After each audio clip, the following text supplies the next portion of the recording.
the Herbert Kraft Free Library. We're on the National Register of Historic Places. Built of brick and Calusa stone, which was quarried not too far from here, it was completed in 1909. However, the pediment which overhangs the grand staircase says that it was to be completed in 1908. The reason for the delay was the San Francisco earthquake, which took all the construction workers there to rebuild the city. So the building was actually dedicated on May 24th, 1909. So please come with me and let's take a tour of the building.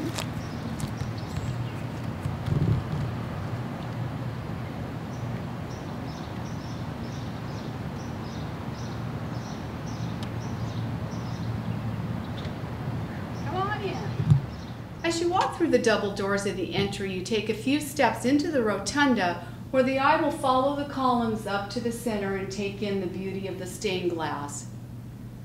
Lit by a pyramid-shaped skylight that sits on top of the roof, it allows the natural daylight to flood the glass, which lights up the entire room. Above me, you'll see the portraits of Herbert and Elizabeth Kraft. Elizabeth had the building built in memory of her late husband. Very philanthropic people, the portraits have hung in the library for 100 years now. We have 3 fireplaces in the building with beautiful oak surrounds.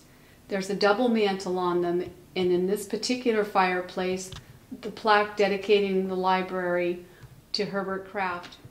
As you walk through the rotunda, you step into this small room on the back side of the building. It has beautiful windows that open to the west.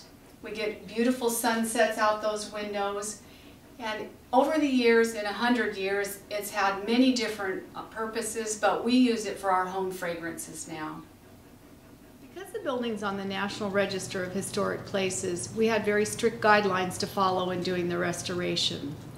We worked with a historic architect who is versed in doing this type of restoration, and we're blessed to have a general contractor that is a fine craftsman and brought many very talented subs to the project.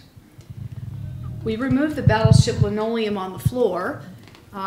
What we found underneath were these beautiful Douglas fir floors, and rather than putting a covering on them, we removed the battleship linoleum and sanded and finished them, creating this beautiful warm floor for the building.